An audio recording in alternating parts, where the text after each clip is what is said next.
Hey everybody, I'm Andy. And I'm Sean. And this is the Commander's Brew. This week, Mathas, Fiend Seeker.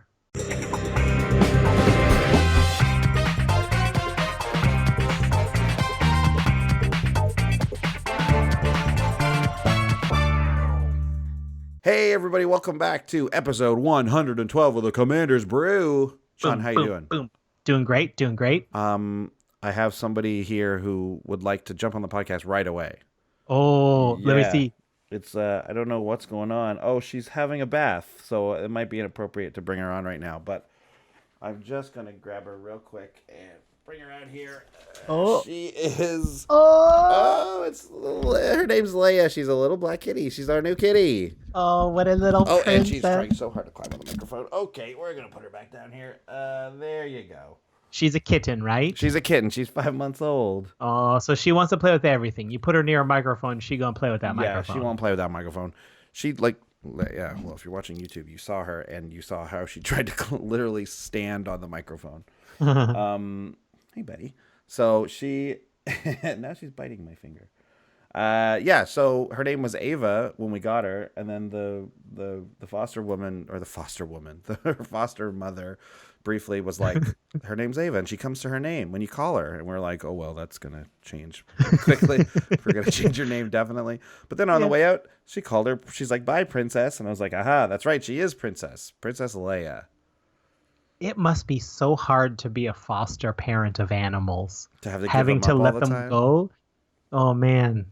This woman had 3 cats, and that's it. And then this one, but they had recently kept one that they were supposed to give away. Anyways, I'm sure that's what happened. That is what happens, right, with people who foster pets. They end up keeping so many of them. I think. I know. I'm sure that shelters and things, when they recruit foster parents, they're like, hey. Here's a good way to dump a bunch of animals off. And I know they're homes full of love and whatever, but I think most people who assume they're going to foster animals, everyone else knows that they're not going to be temporary homes. That's going to be their forever home. Yeah, exactly.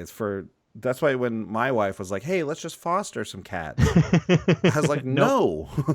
That's not how it works. Yeah, we're going to end up keeping them all. I can't have that. Yeah, let's just commit to one and that be it. Yeah, I'm good with committing to one for a while, so that's good. Here we are, episode 112. Oh, yeah, we're doing, from the Commander 17 Precon, we're doing Mathas, Fiend Seeker, That's right. Who every time I read it, I think it's Matthias, Friend Seeker. That's the alternate. That's the other guy who hasn't got his card yet, but Matthias, Friend Seeker. He just wants a friend. Yeah, he just needs a friend. Hang out with Matthias. Oh boy. Well, here's what we're going to do. We're going to brew a deck. It's going to be under $50. No card's going to be over $5. On top of that, if you want more Commander's Brew stuff, check out Wednesdays, 2 p.m. on Twitch, Toronto time. We're going to stream then. We're going to stream the last Sunday of the month at 3 p.m. doing a Brew and Brawl. You can shop at the Wizards Tower, one of our sponsors. You could use Ultimate Guard sleeves and deck boxes. I got a Boulder right here. They're my favorite. They're my favorite ones. That's why they're our sponsors, not because we love them. That's why. You guys, our patrons are the most important sponsors, because not only do they help us, make the show and bring you the show and do video content and upgrade that stuff, but also they're such a great source of feedback, and you guys are the direct who were like, hey man, how about this? And we're like, great idea. Let's do that. Yeah, directly and actively making the show better. Yeah, by giving us suggestions and ideas, and it's really we wouldn't be evolving and changing show without them. Really, I think we'd probably just be burnt out trying to do the same thing over and over again. But it's with the help of our patrons that we've been able to sort of stay dynamic a little bit, anyways. Dynamic, right? Yep. So yeah, there you go. So let's hear a proper ad from the Wizards Tower. Hello, I'm a pirate. Not just any pirate, a prosperous pirate from the plain of Ixalan. Prosperous pirates from plains, plundering perniciously. What does perniciously mean? I don't know, but it starts with a P, and that's important for a tongue twister. One other thing that we plunder together? Red leather and yellow leather. While we do that, my friend Peter Piper Pirate is picking a peck of pickled peppers. Pickled peppers. Yum yum. Do you know what else is delicious? The Wizard's Tower, wizardtower.com, a great place to buy magic singles. You can get singles shipped for free by a ship. Not a pirate ship, but shipped. Anywhere in Canada or the US if you spend $15 or more in singles. Not only that, use coupon code Tower of Brews. I want to say Tower of Brews, but it's Tower of Brews for sure. Use the B. You'll get an extra 5% off. Not only that, you'll get 3% kickback on your next order. See what I did there? Lots of letter P's. Anyway, shall we continue with this parade of P's? Watch out when you say that too much. It starts to sound a bit weird. But nonetheless, the perilous, prosperous pirates shall plunder prodigiously. P.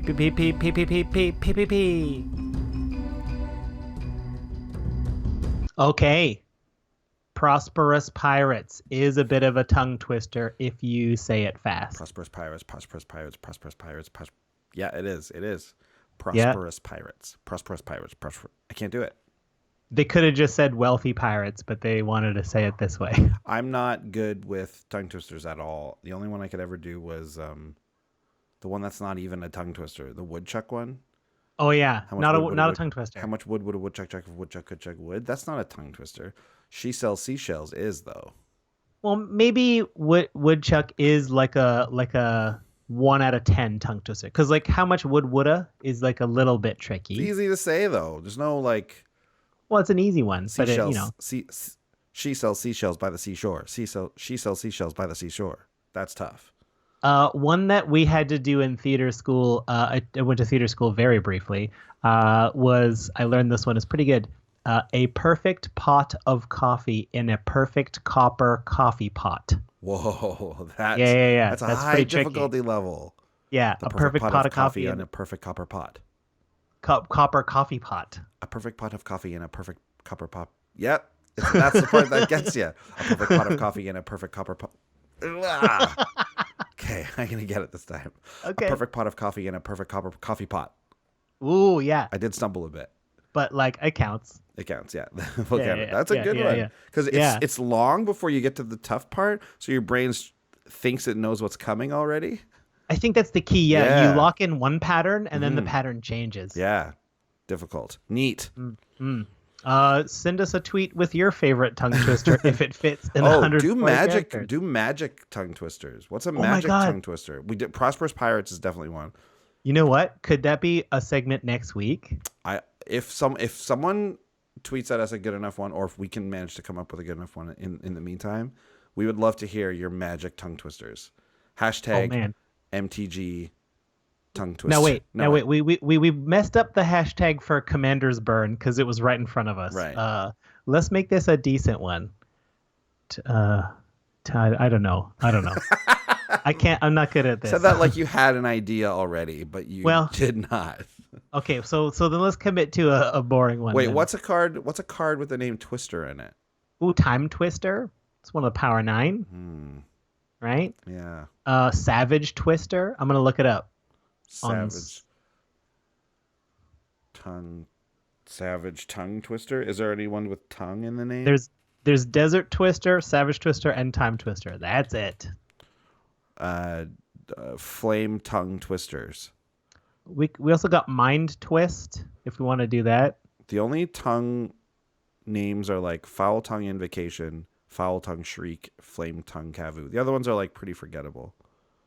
How about Flame Tongue Twister? That's what I just said. Did you? Okay, yeah. I was too busy looking up mind cards.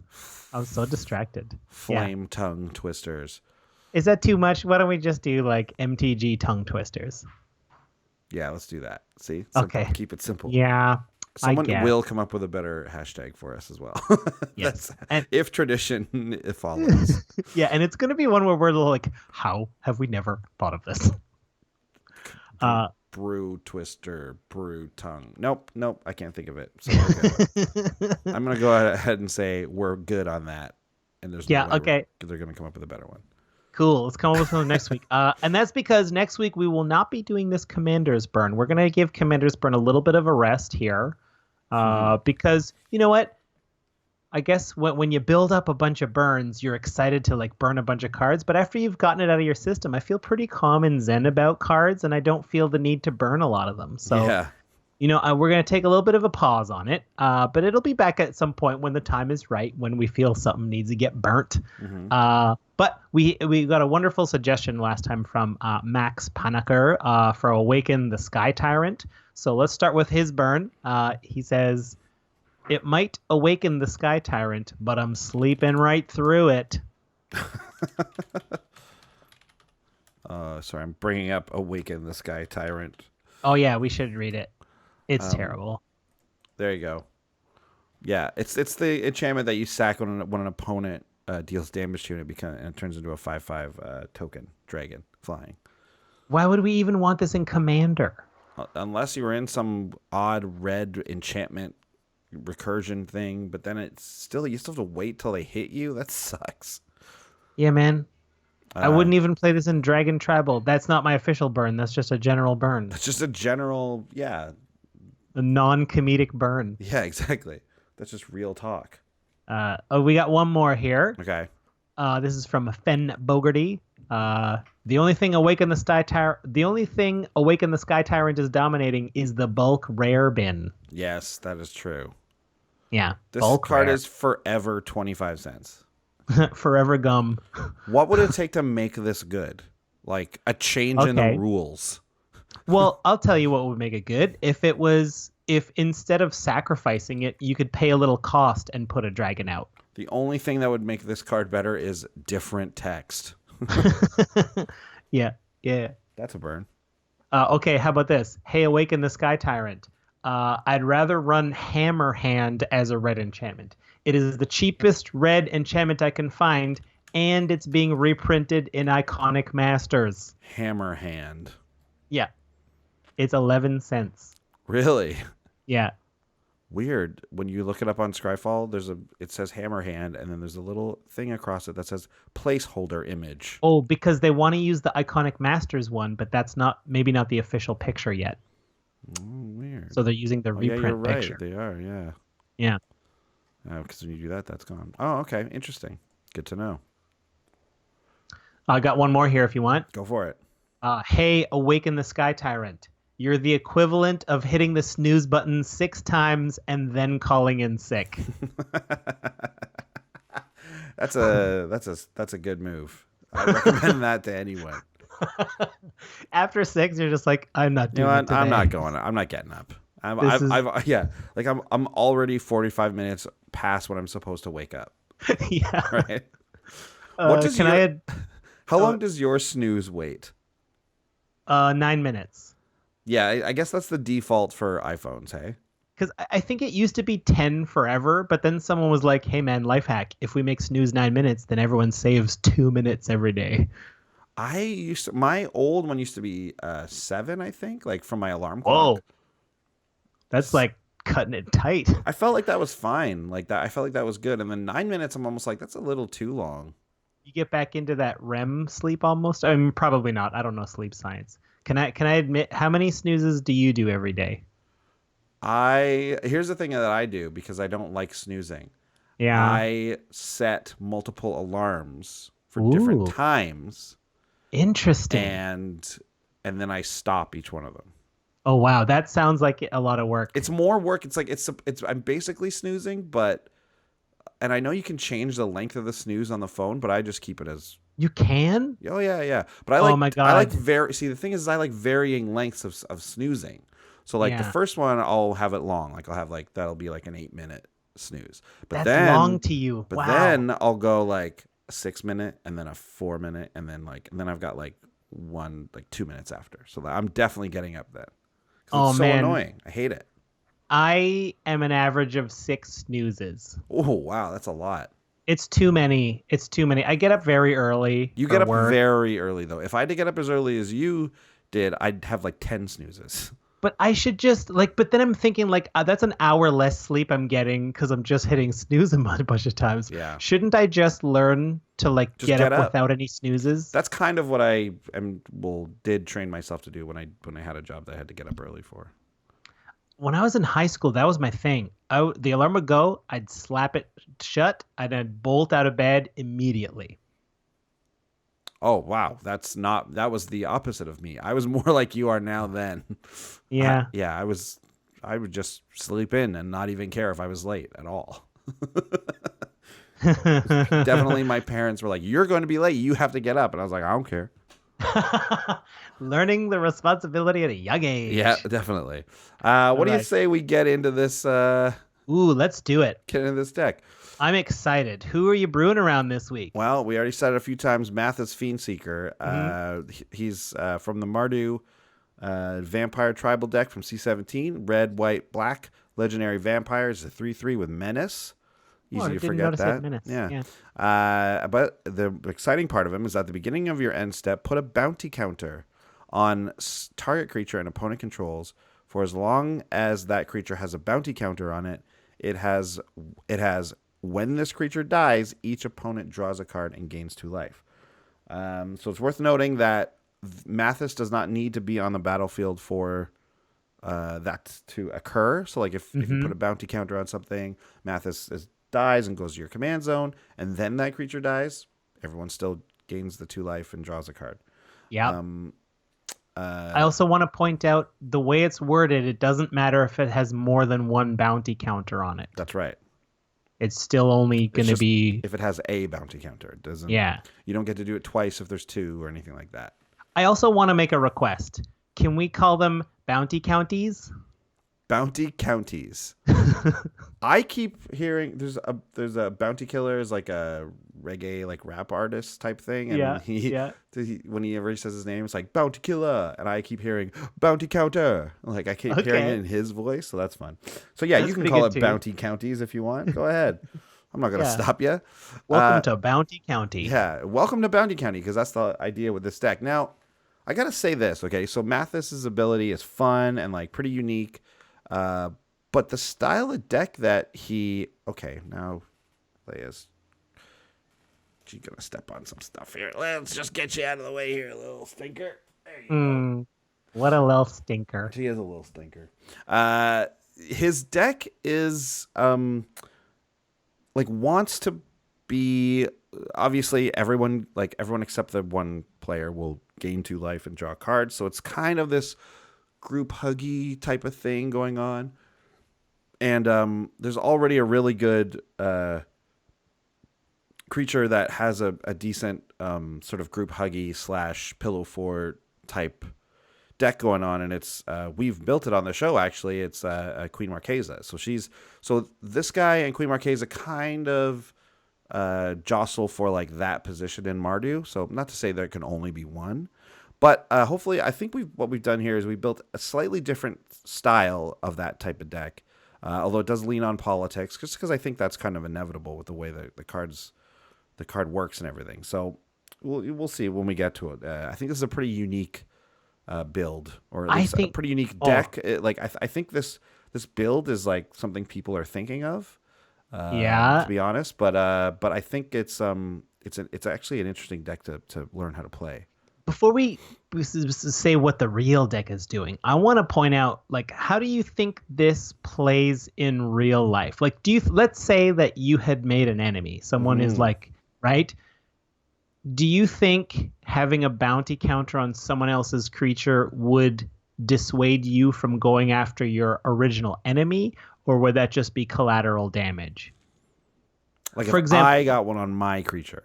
Yeah, but or I guess what I'm thinking of, let's say you're player 2 and the Mathas player has like done something to you and you're just like, I'm coming after you, man. Screw you. But then the Mathas player puts bounty counters on other people's creatures. Do you think that would be enough to like move the focus away, move the hate away? I think so, because everyone's going to get the benefit there. I don't know. It's tough to say, right? Like, we all know that obviously the Mathas player gets the most benefit. Right. And also, like, I think I think Mathas is an enemy maker. I think the way I would be inclined to play it is just pick who my enemy is and be like, okay, only you get bounty counters. We all benefit except you. Yeah, that's definitely one way to play it. That's definitely though not the way I built this deck. Although I think you could Are still. you sure? Yes, I think you could definitely still do that with the deck that I've put together here. But, Yeah, yeah. But I think I don't know. It's tough to say, right? Like it's tough to say what the optimum strategy is. I mean, who with knows? this card because it's kind of unlike anything we've seen before, really. So it's kind of new territory for us as Magic I love players. political cards. I can't wait to see what you did. Yeah, so no question, this is definitely a political deck, and it's dangerous when you're building political deck. You gotta, especially if you don't want to just do what you've done before, which I kind of had with this card. So I didn't want to just make another deck like we had last week. To be honest, Okagachi, fairly political deck. I also didn't want to just recreate the Queen Marquesa. And one of the things I kind of heard that people were doing and was like, oh, I think that might be interesting. And then also thought of some other takes on it were like enchantments and curses and messing with players that way. Ooh, it's a curse deck. It's a bit of a curse deck, yeah. Yeah. So, and like Sean's saying, like it's easy to make enemies while you're cursing. But I think what you want to do in this deck is I think you want to sit back and like only ever target the player in the lead. Like I think your idea is to keep everything as level as possible. Yeah. I think. So that way, like the other people at the table go, "Thank you for cursing that player," right? Yes. And then you want to be thanked for doing curses. Exactly. In addition to the FU, like you're always going to get one of those on whoever you put it. Someone's going to be mad at you for it, of course. But as long as everyone else is thanking you, I think you're in the right place. But if you can play the card of like, hey, I'm just trying to keep things even here, which obviously like that's a tough is sell both every true. time. It's both true and not true, right? Like it's true in that is honestly what you're trying to do. But it's not true in the way that like, well, but then I don't have any curses on me, so I am slowly incrementally gaining value that way. But yeah. But hopefully, if you can pull it off, it's a heavy political deck. I think it's gonna take some wheeling and dealing to play with this deck. But anyways, let's get into it. Let's talk about. Can we talk about some wheels and some deals? Let's talk about some wheels and some deals. So let's talk about some of the curses, some of the good curses we have here. Turns out these colors are very good for curses. Red, white, and black. I'd say white and black. Or sorry, red, I think it's red and black have the most. Next to blue has the second most, actually. Black has the most. Then blue. I think then it goes red, white, and green. So we get 3 of the top 4 colors, so that's good. And the first one I think wanted to mention here is Curse of Bloodletting.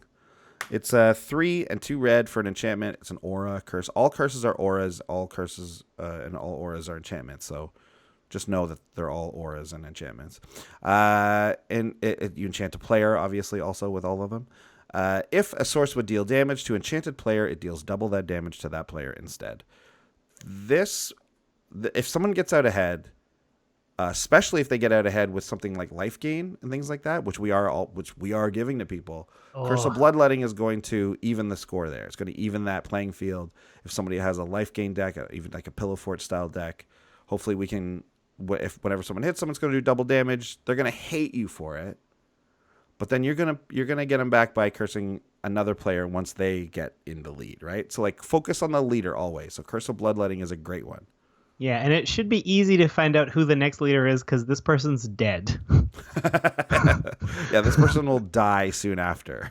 Can you imagine? Like, because you can't even attack if you have this on you because you need your defenses. You can't like open up because then it's like, well, I could just kill you or do like 25 with like 2 creatures. It's not right. In doing this, you may create another king, right? Like you may now create a monster of one of your other opponents, and then we'll deal with them as well. Oh man, that's a curse in itself. Like you create monsters to deal with monsters. Yeah. And like, oh, wait a minute. Yeah, that's definitely what you're trying to do here. Okay, so let's talk about another curse. Curse of Death's Hold is 3 black, and it enchants a player. Creatures enchanted player controls get -1/-1. Now here's the thing. This doesn't seem like it's that bad. but it's frustrating to have this curse on you, especially if you're a token player. Oh Your my tokens God. just can't exist for the most part. This is one where it's like this is dependent on, this curse gets better or worse depending on the deck you're running it on. That's against a token deck, this is the worst curse they could imagine. But against some decks, they're like, meh, whatever. Other tribal decks, this is sometimes just frustrating because nothing is big enough. It's not like a win the game type of thing, and this is actually more akin to most of the curses we see. I think Bloodletting is a pretty mean curse, whereas Death's Hold is just like kind of a like, let's keep you in check a bit. Like your creatures are getting too big. I'm going to negate one of your anthems or something. Yeah. Right. So that's pretty cool. Next one is Curse of Exhaustion. 2 white. You enchant a player. Enchanted player can't cast more than one spell each turn. So this can punish. I think this mostly punishes creature decks. Actually, I think this mostly punishes decks that want to drop multiple creatures in a turn or something like that, right? Whereas I was gonna say, like, I thought maybe at first glance that it punished guys who are slinging lots of spells, instants and sorceries. That's gonna screw them up. Too. It does a little bit, but they can play their instants on other people's turns, which is okay. So, like, I know that if I was playing like my Niv Mizzet deck against this, it wouldn't be that bad. Like, it's obviously bad, but it's not as bad as it might look because you can most of your spells are instant. So when you're playing this card, look to the person who's dropping multiple small things on their turn. Like, that's who you want to target with this. Yeah. Neat. Yep. Let's talk about Curse of Disturbance. This is one of the new curses with this guy Wally in it. I don't know what his name is. Is that his name, Wally? I don't know, man. He looks like a Wally to me. He's a definite Wally. Let's start that right now. Yeah. So Curse of Disturbance has Wally. Whenever you attack Wally, create a 2/2 black zombie creature token. Each opponent attacking that player does the same. All the Wally curses work the same way, where the owner of the curse, aka the Mathas player, and the person attacking get the benefit. That's right. Wally, you turn your opponent into a Wally with this. Yeah. Pretty good. This is one that also will create a lot of hate from the player you put it on because everyone is getting zombies, they're getting none, and you are getting a lot of zombies probably. So Curse of Disturbance is a powerful one for sure. I think the important thing to note is that since we're applying these to the head player, the player who is like in the lead, like, I can see a situation where other people are like, well, I'm not going to attack them because I don't want to give you the zombies. But if someone else is in the lead and you're just like, hey, man, attack this guy, get a zombie. I'll get a zombie. I will use that zombie to also attack the same guy. Then everyone's like, great, good deal. Exactly. Everyone wins. Yeah, exactly. And that's how you justify all these moves to the table, right? Oh, boy. You play it as almost like a not like a police, but like sort of, right? Like, you're just trying to keep things peaceful out here. That's all we're trying to do. Just trying to stop one player from running away with power and dominating. It's too suspicious. I'm so suspicious of those statements. Yeah, it's quite when everyone's like, suspicious. I'm going to do something that helps everybody, okay? And we're like, wait a minute. Hold on. Why would you say that? There's definitely one person who's going to hate this. And that's what these curses are for sure. So these are some curses. These are some pretty good ones, but some of them are relatively small, right? Some of them may not even be exactly what you're looking for at any given time. But there are much meaner curses out there. Yep. Way meaner curses. Meaner. And one of them is Overwhelming Splendor. 6 white for a curse, enchanted player. Creatures enchanted player controls lose all abilities and have base power and toughness 1/1. Enchanted player can't activate abilities, period, that aren't mana abilities or loyalty abilities. So, no like, artifact. if you had an artifact or, I don't know, an enchantment or something that you could activate an ability on, you can't do it anymore. No. You're just stuck. Like, you need a planeswalker or obviously like a enchantment destruction spell to get out of this. It's pretty crazy. Can I also point out how this combos with Curse of Death's Hold?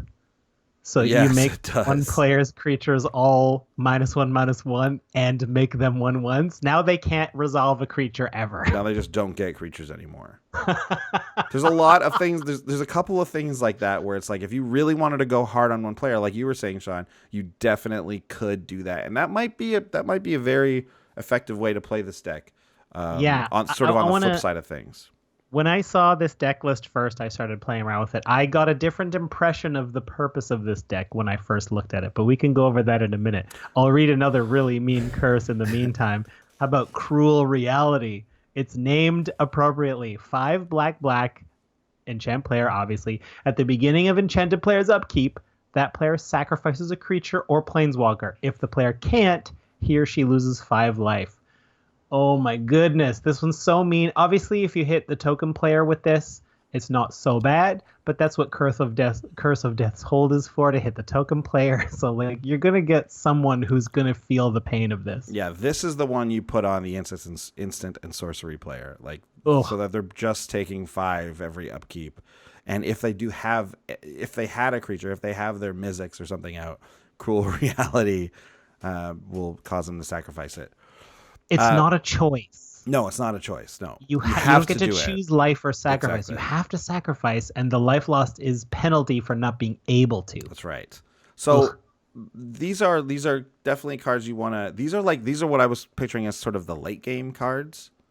Not only because of their mana cost, they're each 7. These are both 7 mana a piece, but also because that's when you're okay with like really creating enemies. Because when you have created a situation where 1 or 2 players is already gone, then you can start really piling on the mean stuff. And that also includes Curse of Misfortunes. 4 and a black for a curse. It says at the beginning of your upkeep, you may search your library for a curse card that doesn't have the same name as a curse attached to enchanted player. Put it onto the battlefield attached to that player, then shuffle your library. Get out of here. So in Commander, we're never going to have the same name of curse anyway, so that's fine. Unless someone else has used a curse, I suppose. Yeah, that's a way it could happen. Yeah, that's a way it could happen. But for the most part, this is basically just play this on it, and then on your next upkeep, you'll just enchant that player with another curse. And then the next Overwhelming upkeep, Splendor. you'll give him another one. And then Curse of Death's Hold. Give him another one. So again, this is if whether you're going pile up curses on one player, this is the card for that. Or you're just going, okay, I'm gonna put this on you, and then I'm gonna hit you with one. Like you're still piling it up no matter what. Like that's why this one's in the mean category, because this just piles up curses on one player and probably buries him under the power of stuff like Overwhelming Splendor and Curse of Death's Hold, things like that. It's like it only takes 1 or 2. Like Overwhelming Splendor shuts down so many deck strategies if you're running like a lot of artifact stuff, or if you're running like creature based stuff.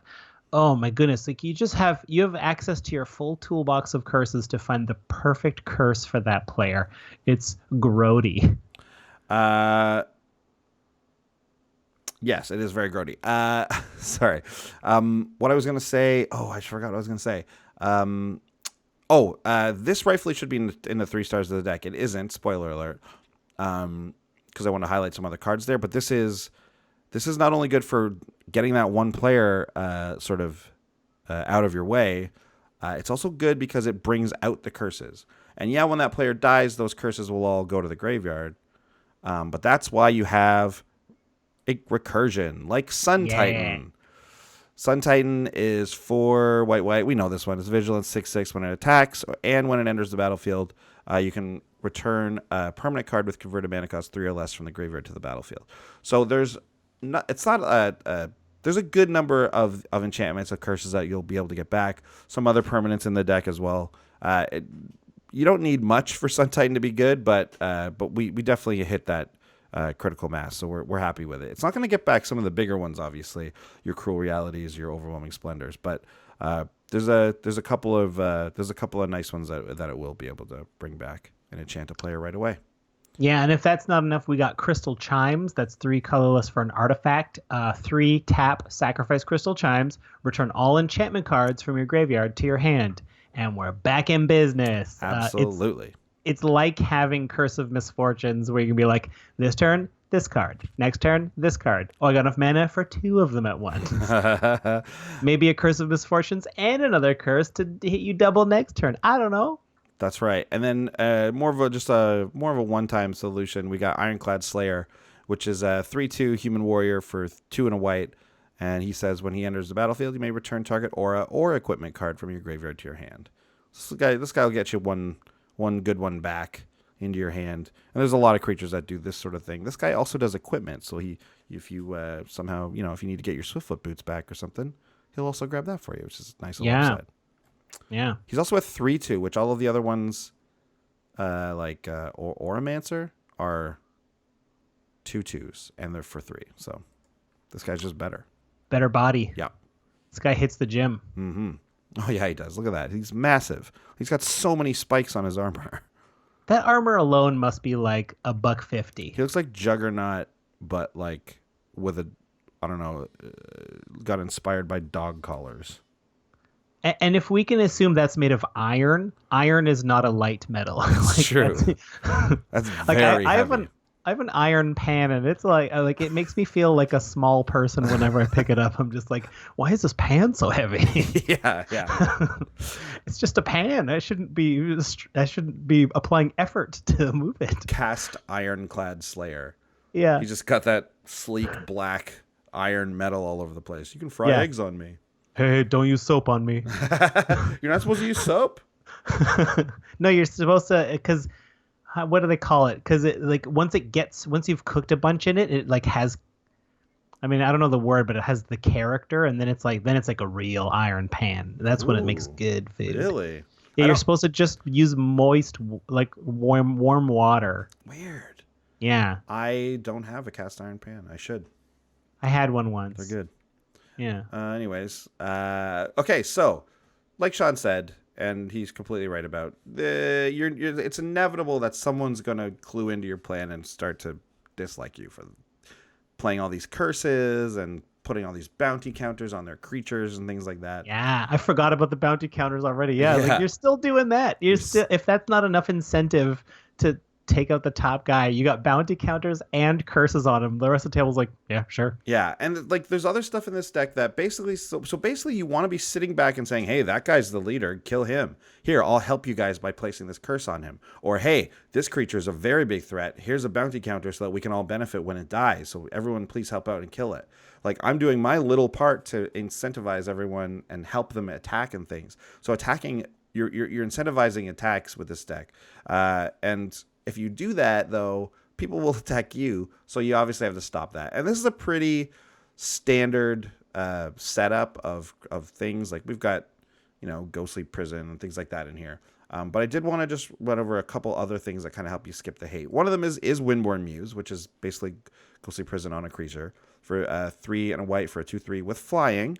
And creatures can't attack you unless their controller pays 2 for each creature he or she controls that's attacking you. I kind of actually wanted to bring this up because this card was kind of expensive a little while ago before it got reprinted in the Commander 2016 product. So in case you don't know, because it's possible that you're not paying close attention, this card is now $1. Nice. It wasn't like crazy expensive. I think it was a couple of bucks, but for those Ghostly of us, Prison. That was reprinted too, right? Yes, it was. How much is that now? Ghostly Prison was reprinted at Uncommon, I believe in Conspiracy, right? Conspiracy 2? Oh, yeah. Yeah. So it's under $2 now. Yeah, Ghostly Prison you can find for under $2. It was also reprinted in Commander 2016, as well as the Plane Chase anthology. So like they aggressively reprinted Ghostly Prison. It's about time. Agreed. It's nice. So those two cards are things you're gonna have, and things like that. Kazul, he's in here as well. He's the creature that makes 3/3s. But there's some other stuff too. Why don't you read this next one? Sure. I'm a big fan of the Archfiend of Depravity, 3 black for a demon with flying. It's a 5/4. At the beginning of each opponent's end step, that player chooses up to 2 creatures he or she controls, then sacrifices the rest. I don't run enough of this card. This card is amazing. This one's kind of interesting, right? So we're all about keeping things even. Everyone just gets 2 creatures. That's fair. That sounds very fair. Very fair. This one will direct hate towards you, so you have to really figure out when you're going to use it. But it also lets people sacrifice the creatures with the bounty counters on them if they want to, if they Yeah. want to, or they'll keep those creatures alive. Yeah. In which case, like, you can kind of put bounty counters on their worst creatures if you have Yeah. this. You know what I mean? You can try and do a little reverse psychology thing. I just first of all, it's just a great card, and I thought it would be interesting with how it worked with Mathas. I don't know if it's It's dangerous to you play these cards that actually level the playing field, because yeah. now that the guy who was in the lead is even, except with curses, it's just like, oh, buddy. And this is definitely one of the ways you'll start your winning, right? Because Yeah. at some point you will need to actively start taking players out. And not only is he a 5/4 flyer, so if the way is clear, he's going to be doing some good damage. But he helps that happen, right? He creates a battlefield where they can only have 2 creatures. So because we're actually not running that many creatures in this deck, so Archfiend Depravity is a pretty big necessity. Speaking of which, we basically have the sorcery version of him, which is Divine Reckoning. 2 white. Each player chooses a creature he or she controls, destroy the rest, and it has flashback for 5 and 2 white. I normally don't like this card that much. I don't usually when I board wipe, it's almost because there's one thing that's very difficult to deal with, and then it's like, well, yeah, if everything else dies too, that's fine. Whereas Divine Reckoning just doesn't stop that, right? Right.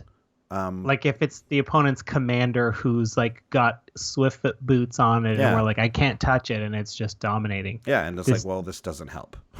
No. Unless they've got those curses that make them sacrifice creatures, though. Exactly. So that's where like there's some flexibility there with this card. This also lets you keep your Mathas out, which is nice. Yeah. And again, like, we don't have that many creatures, so keeping one of them around when you do board wipe is like nice for us. Even though everyone gets to keep one, it's like there's no real advantage there, but it's just good for us because we don't have that many. So I don't know. This one, I'm willing to try Divine Reckoning out in this deck and see if it's any good. Because again, when you keep one player alive one creature alive on their boards, you can just hit it with bounty counters, and then we have lots of ways to kill things too, which is nice. So we can deal with those things. Oh man. So yeah, that's kind of the theoretical direction we want to take this deck. I imagine a lot of the beginning of the game, like you wouldn't want to I don't think you'd want to cast Mathas until there is a front runner, so that you don't have to throw around bounty counters for no reason. Yes. And like, don't forget, people are gaining life from these bounty counters, so they're kind of like, they're pretty happy to be gaining that life and drawing that card and everything. So the bounty counters aren't so bad. Like if one bounty counter is on every creature, on a creature that everyone controls, I think people are going to be pretty indifferent to it. Yeah, if you evenly spread out the bounty counters, it's just like, I think your stance is like, hey, listen, creature's going to die. I'm going to go around the clock and I'm going to give one to everybody on every turn. I'm not going to pick on one person. Exactly. That's the angle you got to play up, and then you actually have to do that. And I think with this and with the rest of the deck, there's as we'll see coming up here, we'll see some other things that are going to help us do that. Yeah. Okay. So should we do the 3 stars? Let's get to the 3 stars. Let's get to the ones that really dominate, the ones that really, really help the deck hum. Yeah, make a hum. Make a hum. We think Daxos the Returned is the 3rd star. 1 white-black legendary zombie soldier. This is new Daxos from the commander, one of the commander precons. Whenever you cast an enchantment, aka curse, you get an experience counter. 1 white-black. Put a white and black spirit enchantment creature token onto the battlefield. It has this creature's power and toughness are equal to the number of experience counters you have. Yeah, so Daxos, I've never really put an experience counter commander in the 99 before, really, like maybe once or twice, but I think Daxos here is pretty worth it and like very good. He comes down for only 3, so a lot of times you can play him and another smaller enchantment after him. He kind of is not the biggest threat for a while. Like, people might look at him and we go, oh, all we need to do is kill him, and then he doesn't make any of those things. But like, people say that a lot, and then they kind of loafed on doing it. I've noticed that a lot, especially with this, even with this guy as your commander too. So Obviously, Daxos can get a lot of experience counters, and he can make his spirits at instant speed. All of this means I think it's a pretty solid card in the deck. I think this is one you're going to be happy to see. And I think this is the number one target for Sun Titan to return, because it sucks when your experience counter person goes to the graveyard, because you're like, well, it was nice having those experience counters. Aha. But if Daxos comes back, those experience counters stick around. Definitely one of the best targets for Sun Titan. No question about it. Next, we have Tainted Remedy. Tainted Remedy is 2 in a black for an enchantment. It says if an opponent would gain life, that a player loses that much life instead. Oh, boy. This is interesting. So now we're talking about turning Mathas's abilities, like part of it, into a negative. Yeah. Right? So now people get to draw the cards, but now they have to lose 2 life, which I think is actually like not as scary as it sounds. It's not as bad. People will be like, yeah, but I get to draw a card. It's like I'm activating greed. Like, yeah. For a while, they're going to be fine with that. But eventually, they're going to hate it so much that they're going to try and kill you. So you really do have to find your time to play Tainted Remedy. But also, Tainted Remedy turns off a lot of stuff nowadays, right? It turns Is Aloro off... a May? Ooh, I'm looking up. Question. I don't think it is.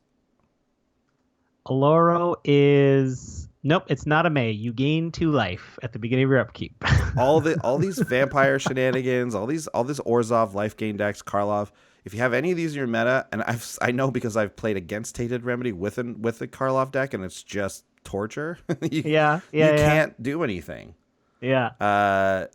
This card is very, very good, and if you can have it work with your strategy, it's also like an amazing hate card for some other decks. So, oh my goodness. Hopefully, and it's sort of like a curse on everybody but you. Exactly. Yeah, it is. And so, like, I don't know if you play this at the beginning and say, "Oh well, guys, sorry," like, you know, or you. Well, I think you wait till the end is what I think. Once you have a couple bounty counters out there, maybe someone's low on life, then you can bring out Tainted Remedy and kind of close those players out. It becomes like a real. Like when bounty counters all of a sudden become, you want them on your creatures because then you won't gain the life if your creatures die. It really changes the thing. I assume you can't play this early because your opponents will see like, oh, that's how bounty counters get affected now? Okay, well, you got to go. If you can set up a good enough, like, you know, pillow fort, essentially, even though this isn't a full-on pillow fort deck, Tainted Remedy could come down a little earlier than normal, and then you can just kind of sit back and wipe the board a few times, because we do have some board wipes in here too, some good ones. So Tainted Remedy could definitely do some big damage. It could be a finisher with a couple other cards for sure. And what's the number 1 star? Number 1 star, Strionic Resonator. 2 generic for an artifact. 2 tap. Copy target triggered ability you control. You may choose new targets for the copy. So there you go. We can copy Matthias's end step trigger and put 2 bounties out on a turn. We can trigger the actual bounty resolving on a creature if we want to. We got lots of options. A lot of options. And Strionic Resonator has very quietly, spoiler alert, crawled up to like $4. Oh no. It used to be like $1.50. It used to be like nothing. No one cared about this card, but now, you know, more and more good triggered abilities are coming out on commanders and stuff like that. And now I don't know if I have one yet. I might have to grab a bunch. Too late, man. What a fool. Too late. We messed up on that. I definitely saw this card and was like, wait, this is just Rings of Brighthearth, but for I mean, you have to tap it, which is the difference. But man, that card's $20, and this is for triggered abilities, and it's like $1. I think I have like 2 of them, but anyways. What a fool I am. But yeah, obviously with Mathas, this is great. There's a couple other triggered abilities that you can copy with this guy as well. They're always great. Just a solid commander card in general, and there's no mystery why it's good in this deck. Yeah. There you go. So those are the 3 stars. Ooh. Those are the ones you want. There was one surprise in this deck, and it's more a surprise that it's not in the deck. Uh-huh. So the first thing I looked up when I saw Mathas is I was like, what does anything else make bounty tokens? Because sometimes they'll do that, right? They'll bring back a weird token. And there is another creature that makes bounty tokens. What? It's called Bounty Hunter. It's 2 black, and it's a 2/2. It is a human archer minion. Okay. It has 2 tap abilities. The first one is tap, put a bounty counter on target non-black creature. And then the other one is tap, destroy target creature with a bounty counter on it. So, and here's the thing with this card. I think a lot of people are putting it in their Mathas decks, and I think that makes a ton of sense. But its ability will not grant the Mathas ability. So you can put a bounty counter on something with Bounty Hunter, but Mathas doesn't give it that ability anymore. Like that one won't have Mathas's ability, because Mathas like specifically says that when you target a creature with him and then a bounty counter goes on it. So yeah, it works that way. So it doesn't work that way. But people would probably say, yeah, but you still get to destroy a target creature with any bounty counter on it. That's worth it. I'll agree to that. That's good. But this card spiked when Mathas came out, and it used to be, it was 50 cents forever, and now it's like $4 or $5. What? And listen, it's not worth it. There's other cards that tap and kill creatures that are cheaper, for one thing.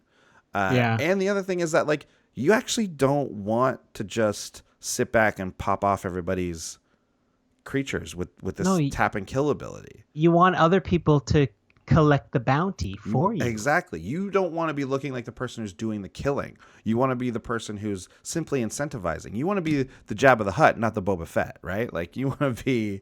You don't want to be the bounty hunter. I would rather be, of course, the Boba Fett than the Jabba the Hutt. Of course. Let's be real. Of course. But if you're Jabba the Hutt, you get to sit on that huge barge and eat those little frog things. Yeah, and have Salacious Crumb be annoying around you all the time. Have a little laughing friend who's just laughing at all your jokes. It's great.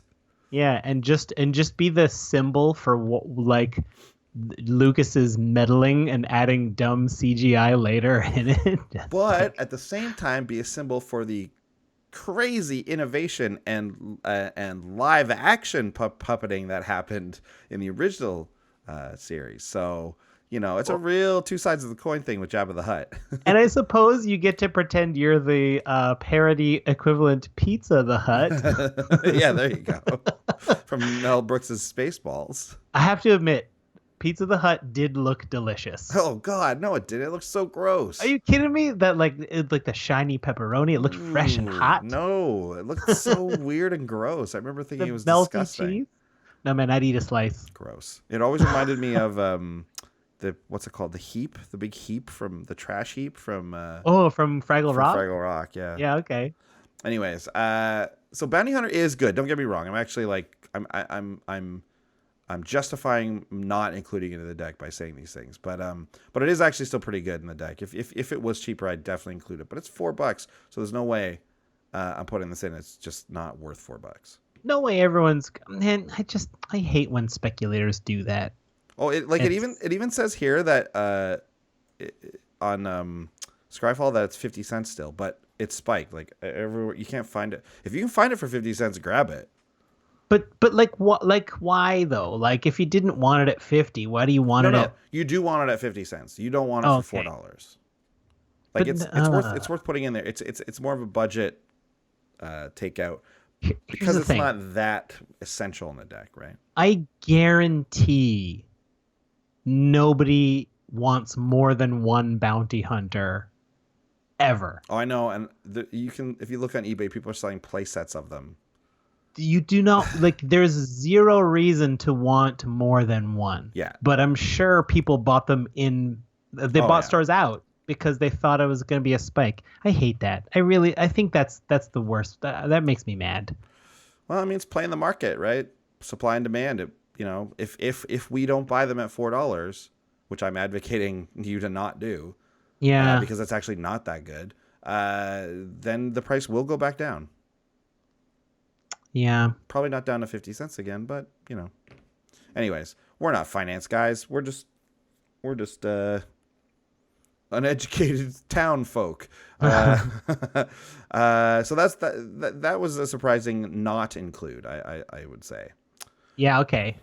I want to make a comment. So when you brewed this deck, you sent me the deck list, and I was like playing around with it, doing some other stuff, and I assumed. I didn't realize, like, hitting on the player that is in the lead is a great move. I think that's the political way to play this deck. I also feel this deck could be the one where you're just like, oh, you broke a deal earlier this evening. We made a truce and you betrayed me. So now I'm pulling out my Mathas curse deck and I am only pointing the laser sights at you. You are getting Overwhelming Splendor. You are getting Curse of Bloodletting. You are getting everything, and that's it. Only your creatures are getting bounty counters. Like, you have to make it's tough because I don't know if the deck is consistent enough to like take that much hate from one player, you know? But that's the thing. Like I admit I don't have one of these decks yet. I don't have a deck, and I've never gotten to the point where I'm like so mad at someone. Usually that kind of betrayal lasts like the rest of the game. Like I'll turn the rest of this game into like a tunnel vision, but I will rarely just pick a mean deck on purpose to get revenge. But so I don't know how they play, but I imagine if I'm at a table and someone pulls out this deck and is going nuts on the person to my right, I'm going to be like, okay, I'm just going to sit back and let them do their thing. Let the dust settle. And then once it just build up my army, once that happens, I'm not going to touch the Mathas player. Yeah, no. I'm just going to wait until that's done. And then I'm going to start having my own game. And if you want the revenge, I feel like you don't care if you die second. Like you just want to take out the other person. Pure spite. Yeah, I want to make your evening miserable. I do not advocate that manner of gameplay. No, but those decks are out there, right? They are. And I well, feel usually like I would feel like those decks are just good. Like I can win, I can be like I can kill you so quickly, you know. Like, but you're right. This one's more of a like you get to keep playing, but you've got all these terrible effects on you. Yeah, and I think that's what I mean. That's like having this deck in your arsenal, in your Ultimate Guard archive box carrier, it is a reason to just like, so it's like, hey man, we're going to make this truce, but like, don't break my truce. And then someone breaks your truce, like, okay, I just want you to know you brought this on yourself. Never break my truce again. So Mathas shows up once, and your opponent's like, okay, I see now what happens. I will never break a truce again. Yeah, you want to teach a lesson. I like it when those players do that to me because then I like still beating them after they're putting all their resources into me. Oh, that feels amazing. That feels good, yeah. Yeah. Because if you can handle it right, you know, you can get people.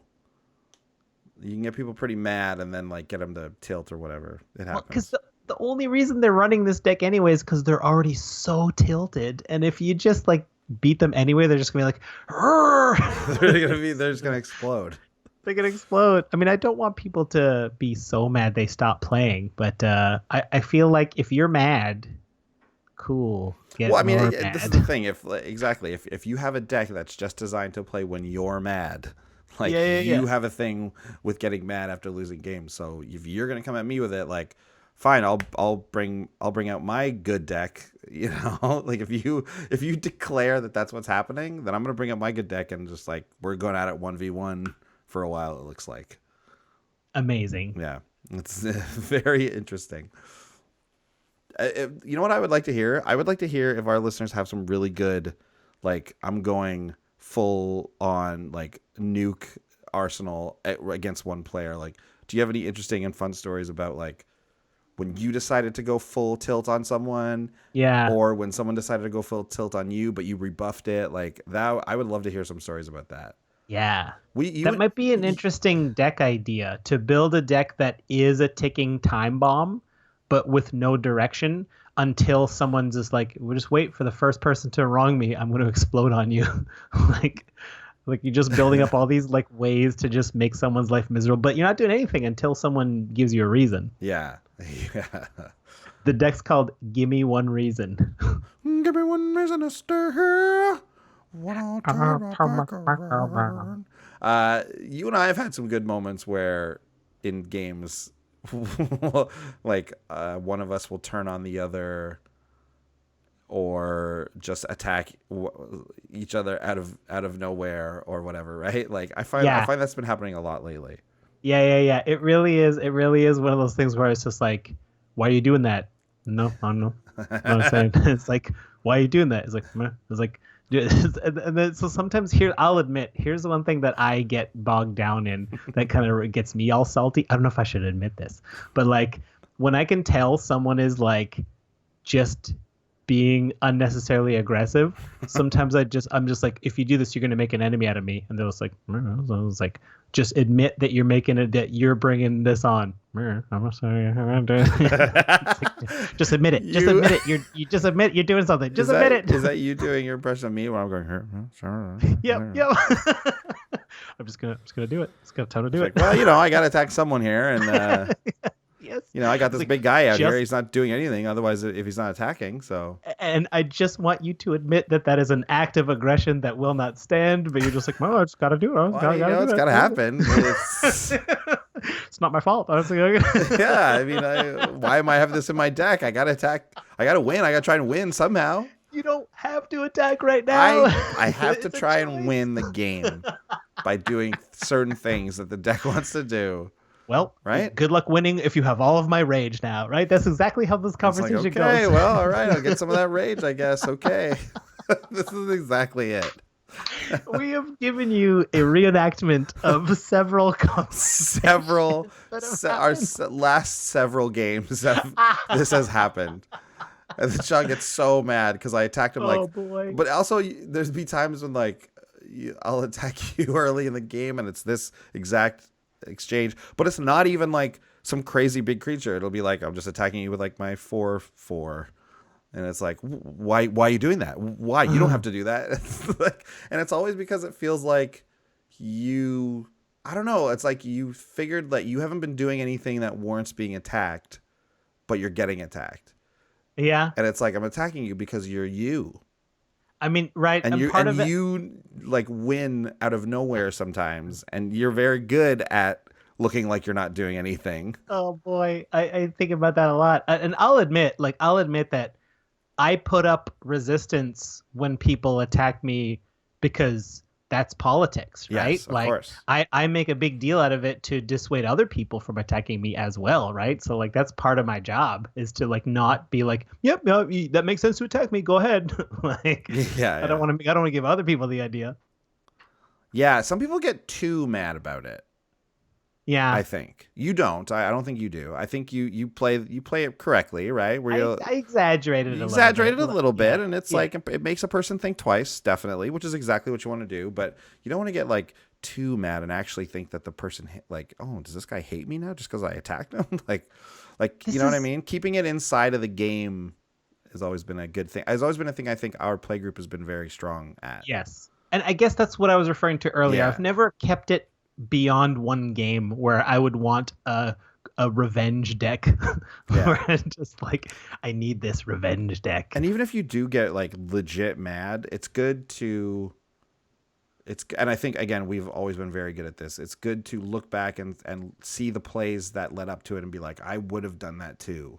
Or like that's what always like evens it out for me. Is like I might be really pissed because of, I don't know, maybe the cards I had and I wasn't able to do anything or whatever, or the person just insists on attacking me. It's like, no, I'm not winning here, I'm not doing anything. But it's like, no, you know what, I probably would have done the same thing, right? So you have to look at it that way. Look at the cards they have, look at what was in the I remember our buddy James had a Yuleva deck, and I had no flying defense, and he kept attacking me for that 1 point in the air. And we were marking commander damage with a separate die in between the two players. So there was a little die on my right that I would just tick up by 1, and I would glare at him. I'd be like, why are you coming at me? It's like, it doesn't matter. It's just about the spells. It doesn't matter who I attack. I'm just like, oh, just you wait. And then like later on, I had some sort of overrun type of thing, and I overwhelmed him. I just like, this is way more than I need to do, but it's coming all at you, James. It's like, why me? It's like, and I pointed at the die that said 3 on it, and I'm like, that's why. 3 damage. That's why, because you could have spread this around, but you chose not to. As the type of player that I am, I love it when that happens, because it's like, I love that. I love that disproportionate anger coming back on a player who doesn't really deserve it. Yeah. I think that's great. Oh boy. Yeah, I live for that kind of stuff. Anyways, let's get to our next Wizard's Tower ad. Yes, please, please. So, here's what we want to talk about. So, Wizards Tower is doing something very cool right now for their Ixalan pre-release. This is probably for anyone who's like in the Ottawa area, or if you're like an hour's drive out of there, definitely worth it. I mean, one of these days, I want to plan a trip to the Wizards Tower, like a proper trip, like a maybe. Like you and I actually go there to play like yeah, Friday Night Magic. Well, like I mean, this is like a side note, but we're going to Ottawa like coming up in a bit, so maybe we can plan for that to happen. Well, I don't know if it's going to be this pre-release, but anyway, for this pre-release of Ixalan, I should look up the date of it. They're doing an in-store treasure hunt from everyone who's there. And they're cross-promoting it with a couple of podcasts. We're one of them.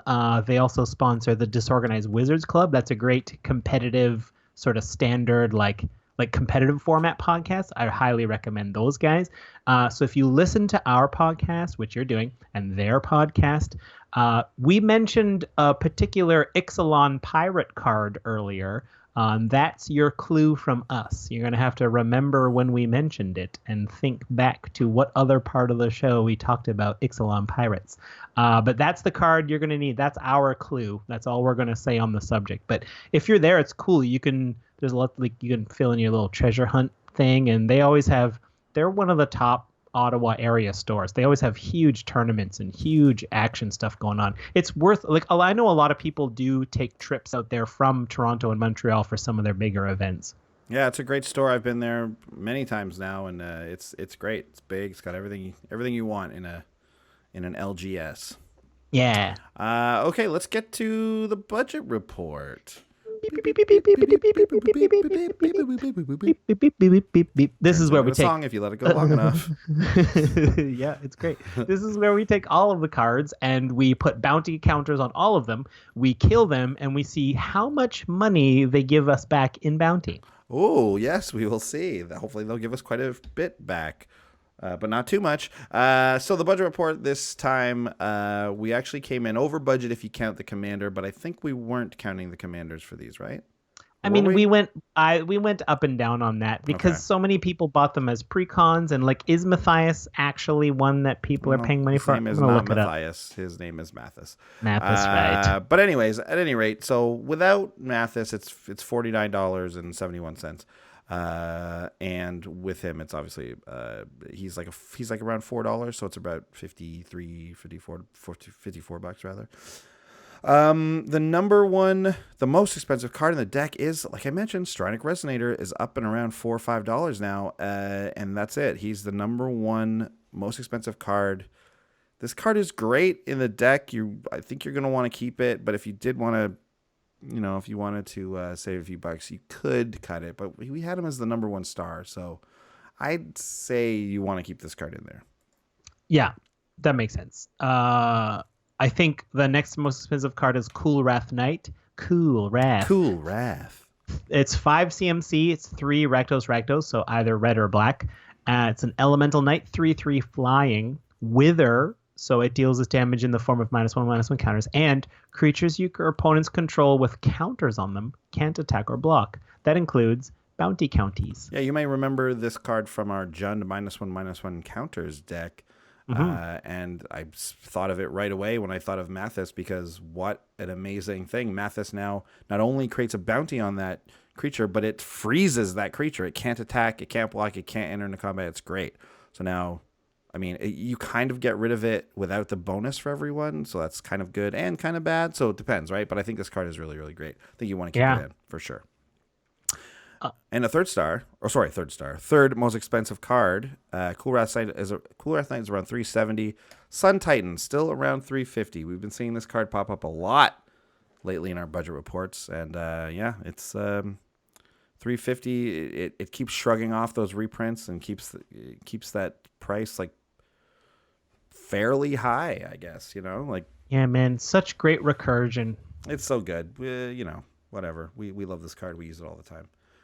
It's about time to retire Sun Titan. Maybe.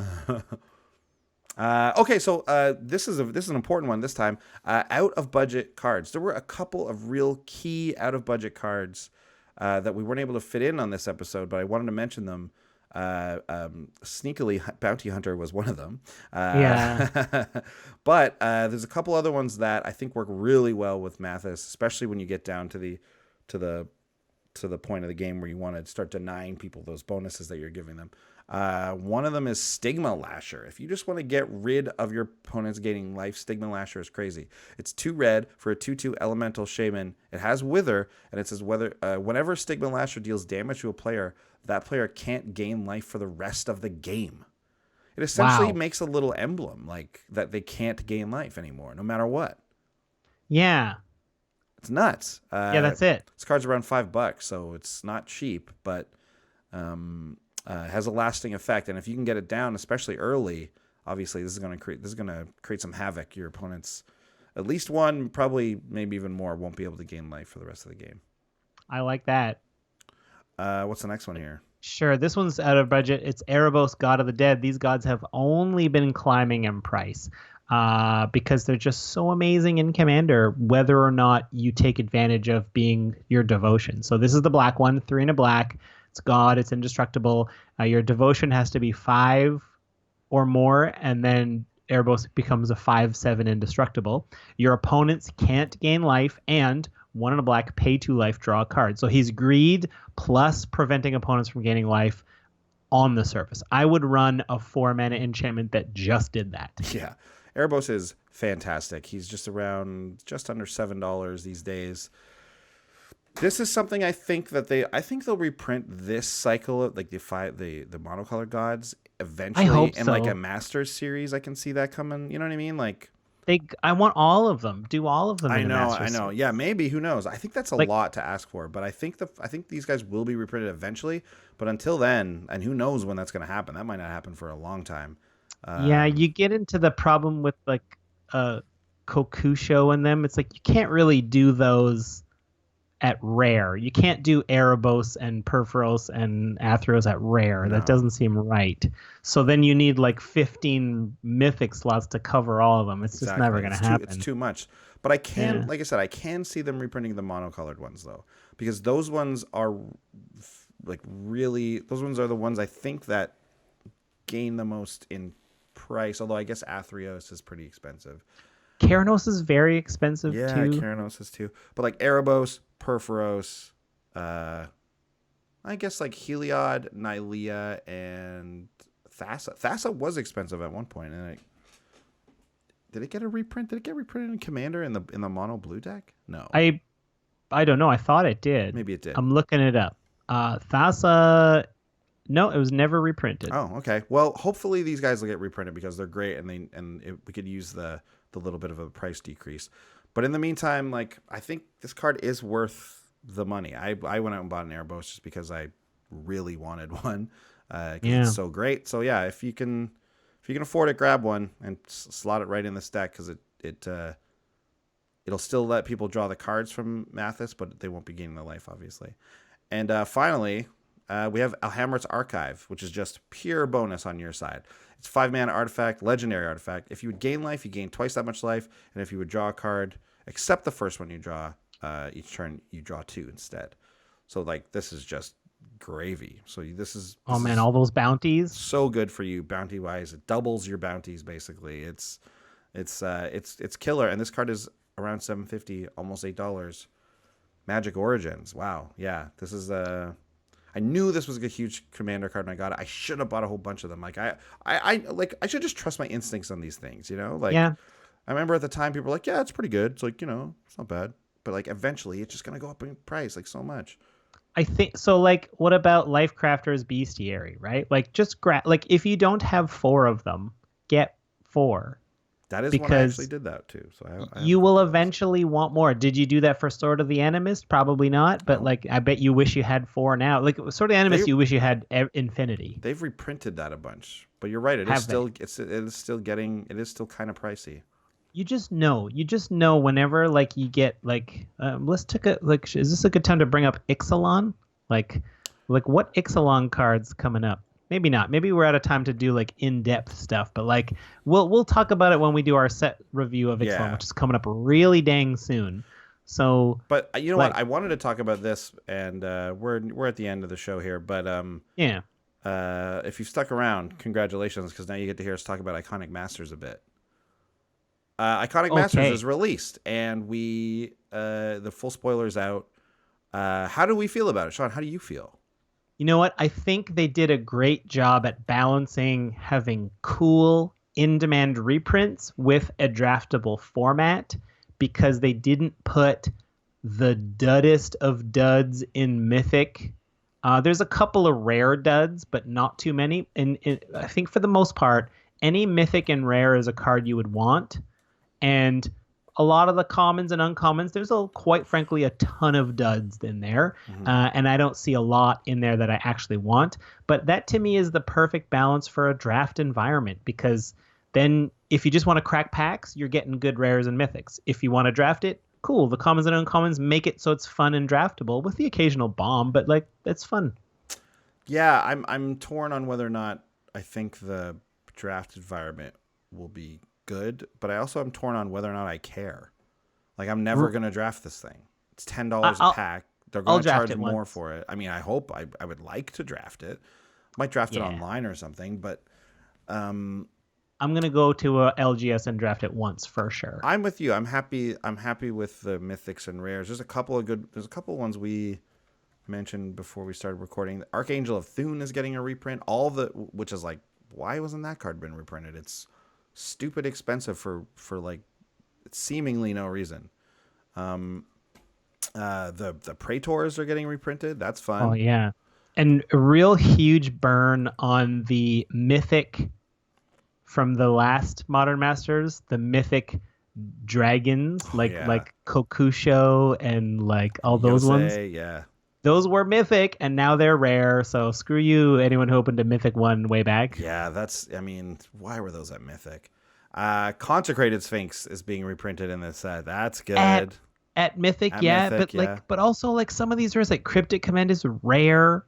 I mean, okay, Curse of Predation, real dud rare, like undoubtedly no question. a dud rare. A dud rare, yeah. Emeria Angel, dud rare. Though a bomb in limited. The only reason I know this is because we have a peasant cube, and that card is a massive bomb when you're talking Curse of Predation about stuff like that. Yeah, Curse of Predation. It's very good. Yeah. Mana Drain is that mythic? But like even rares, like I mean, Lord of the Pit is probably a dud rare. Sphinx of Uthun is a dud rare, even though I love that card. It's a very good commander card, but like you don't want to open that. So so the rares have some duds, fine. Sure, but like that's inevitable. That's gonna happen. But here's the thing, right? Like Sphinx of Uthun, although it's a dud rare, it's like, you know what? If that's what I open, okay, it'll go in a commander deck, fine. But then there was some like are there unplayable? I guess Serum Powder for us is unplayable, but that's not a dud in real Magic, quote unquote. We're getting a reprint of Avacyn. We're getting a reprint of Austere Command. Yeah, which I'm very happy about. Restoration Angel. Yep. Resto's coming back. Abyssal Persecutors are rare, which is not great. Although Bloodghast is getting a reprint, which is pretty cool. Yeah, Lotus Cobra. Right, yeah, that's a good one. Necropotence is that mythic, just like it was in Eternal Masters. So, Genesis Wave. Obnixilis the Fallen is at mythic, which is I found kind of interesting. That card's good, but interesting. Yes, Sheoldred. Yeah, Runescarred Demon, Thoughtseize. These are some. Ancestral Vision is rare. Yes, that's right. That's crazy. The red rares are always the ones that are like, oh, that stinks. Yeah. Because like just the way red is in limited, like Crucible of Fire, like that's not good either way. Wait, do we know that's rare or not? It's rare, yeah. Because on this list I'm looking at, they have Charmbreaker Devils marked as rare, but I know that's been downshifted to uncommon. In this set, on the Wizards homepage, I'm looking at the full spoiler, and they all have the Iconic Masters art and set symbol, and Charmbreakers is rare. It's a rare, yeah. Boo! I heard it was going down one. Charmbreakers are rare. Crucible Fire is in there as a rare. That's the +3/+3 Dragon Anthem. Yeah. Kiki Jiki's coming back as mythic. Ooh. What was the other one I wanted to mention in red? Oh, Urabrask, of course. We mentioned the Praetors, but Urabrask is back, and that was always the cheapest Praetor, and then it like went up quite a bit in price, and so I'm happy to see it see it come back as well. Look at the art on Graven Cairns. What is that? It's a land. It's the Rakdos like filter land. Oh, cool. Is that a giant mountain that's a vampire mouth? It's something that's a vampire mouth for sure. Yeah, it is a vampire mouth. So cool. They're also so lands. We never talk about lands on our show.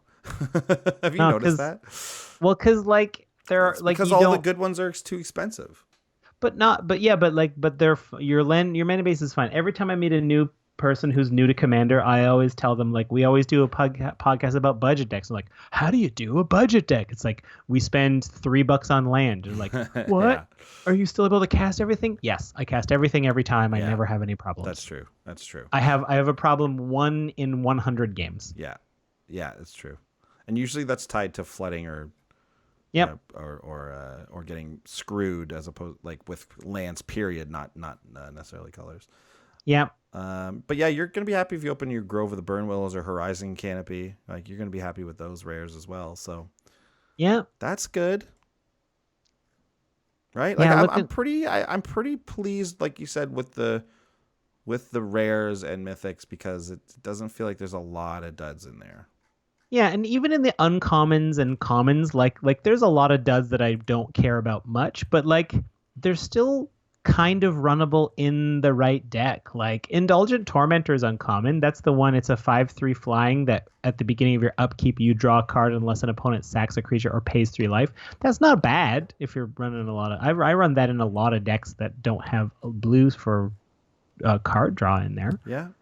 Yeah, that's true. That's an uncommon. Yeah. Yeah, right. Pristine Talisman's uncommon. I'll take a few more of those. Sarah Angel. I don't think I run Sarah Angel in many decks. No. Swords to Plowshares, man, give me all of them. Thran Dynamo, give me all of them. Yeah, Thran Dynamo's at uncommon. Yeah, right. That's good. Give me all them Windfalls at uncommon. I don't think Sanguine Bond is expensive, but it's also at uncommon. No, everybody mistakes it for the other one. Yeah. It's the other one that's expensive because Sanguine Bond has been reprinted. Blood. Right. Exquisite Blood is the one that is like $16 or something. Is there anything you're excited about at common just to collect multiple copies of? Not really. Nothing's jumping out at me. Yeah.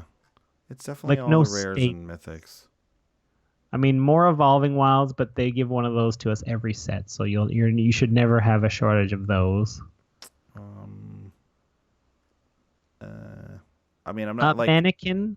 I run Mannequin in quite a few decks. I'm not. I wouldn't say I Dissolve. Is that common? Oh, Mind Stone and Mnemonic Wall. That's the Scry 1 counterspell. That one was getting up, well, briefly. I don't think recently, but for a while there, it was getting up around $1 or so. I think that's because it was the best counterspell in Standard at the time. Yeah, probably. Distortion Strike is back. How about Mind Stone at common? I'll take unlimited Mind Stones. I'll use one of those in every deck. Almost. Yeah, always happy with that. I'm happy to have repeatals. In general, it looks like it's going to be good for us Commander players, as these sets usually are, just because they reintroduce a lot of these cards that we wanted to be reprinted back into things. I guess we'll probably do a little. Should we do we've got to do a little set review of it, sort of thing? Like, I don't know, something. I mean, we're gonna do one of Ixalan as well, so I wonder if that's too much back-to-back set review. Yeah, we don't need to do a full set review. Did we do one for Modern Masters or? We did. I think we did. I don't remember. Maybe we should do that. Anyways, at any rate, we'll figure that one out. But this is the end of the show. Yeah, thanks for sticking around. Iconic Masters looks good. I'm very stoked about Ixalan. I'm happy with this cool deck. That closes out Commander 2017. Yeah, it does. That's the last one, which is just in time because I think next week we'll have all the spoilers for Ixalan. So we may be bringing you an Ixalan episode next week at the earliest. I believe we will be, yeah. Yeah. So stay tuned for that. And as always, stay tuned for the Bruges news, which happens after every episode where I'll feature an interview. And I tweeted a teaser pic from this one already. Yeah, that's a good one. Yeah. All right, gang. Well, we'll see you guys next week. Bye. Bye. Hello, everyone. I'm Andy. And I'm Sean. And this is Brews News. Today, the first interview with Edgar Markov.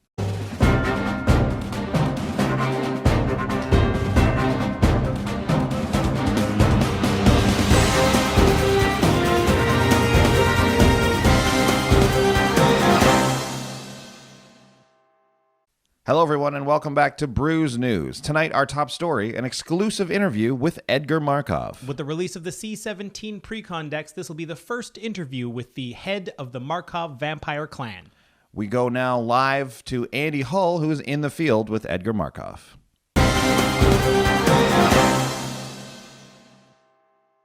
Thank you, Andy and Sean. Andy Hull here in the field with Edgar Markov. Edgar Markov, thanks for doing this interview. How's it going, my friend? Please, don't call me Edgar. I'd rather be called Eddie Markov. Edgar was my father. Oh, Edgar was your father also? Yeah, he died like 20,000 years ago. I don't even know what year it is anymore. I'm immortal. Fair enough. So Eddie Markov. Okay, great. I got to say, Eddie, I'm a little confused as to what it is we're doing here. I would have pictured us, in a castle, in a palatial estate, perhaps, and wearing some kind of, armor and cape. Said you're here in a undershirt and you're slamming a beer. Listen, this is the real Eddie, all right? I'm giving you the real Eddie Markov.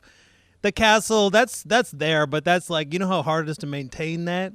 This is the real deal. I'm just grilling up some steaks for about 2 seconds. Let the blood drip out of them. You're welcome to some of that later if you want. I got a bunch of beers here. You're welcome to those anytime you want. Heck, all y'all out there, Eddie Markov's place is your place, okay? If you want to come on over, if I'm not even home, let yourself in. I got a fake pile of little doggy poop. It's not really doggy poop. I got a key under there. Just use that in the front door. You're in. No problem. So as a vampire, you still have a security system for your house? Yeah, man, I don't want Nahiri coming by and trapping my whole family in stone columns. Again. So in order to keep her out, you got a little fake doggy poop there? Yeah. I figure she's not going to want to touch doggy poop. It's a perfect security system. If you just walk up to a porch and you just see a piece of doggy poop, you're going to touch that thing? No, you're going to walk away. Yeah, man, you're probably going to walk away. That makes a lot of sense. Tell us, how does it feel to be finally included in a set, of Magic the Gathering, the new Commander 2017 set? I cannot wait to bring myself and my little vampire buddies to vampire decks. My eminence is just sitting here doing nothing. It's about time they put it to use. I mean, that's the thing. You kind of just sit around and you just kind of work. Yeah, I sit around, while I'm in the command zone, maybe watching some of the Atlanta Hawks or something like that. Maybe you guys are making my vampire buddies, attacking, getting counters, whatever you need to do, man. My place is your place. That's certainly nice of you. I gotta ask you a quick question though. I thought vampires weren't really allowed in the sun. Oh yeah, that's we're advised not to get sun because we're susceptible to skin cancers and things like that. It's probably well advised. I'm supposed to be wearing SPF, but I figure I'm immortal. I'll be fine. So that's sort of like an overblown thing. Like vampires shouldn't go out in the sun, just kind of like humans shouldn't go out in the sun. Yeah, man, no problem. Like same thing with garlic, right? It gives you bad breath. Don't need a bunch of garlic before you go on a date, but we could have some garlic if we wanted to. Oh, wow, you're just blowing things wide open here. Vampires can just kind of do whatever they want, I guess. Yo, man, also, here's what's happening, too. Later on, we're going to blow up a trash can. We're going to blow that wide open, too, if you want to stick around for that. I got a bunch of fireworks I ain't using right now. I'm going to put it all in a trash can and just let that whole thing off at once. That's super dangerous. But, super cool, right? Eddie Markov throws a party. He sure does. Okay, well, Eddie, we're going to let you get back to cooking on the barbecue there. Thanks for being here, and it was nice meeting you. Yeah, am I putting one on for you? You're not going right away, are you? As long as it's a cow steak, yeah. Might be person. I'll just pass on that. You're lost, buddy. Back to you guys. Thank you, Andy. And I believe that I can speak for all of us here in studio when I say that Edgar Markov sucks. He does indeed suck, and I would love to party with him. If you want to contact us, I'm at Sean Tabaris. And I'm at Andy Holbone. Send us an email at commandersbrew@gmail.com. You can find out when we go live on Twitch if you follow us at twitch.tv. And if you care to support us on Patreon, check us out at patreon.com. And you can find our deck list on tappedout.net. And if we forgot anything, commandersbrew.com.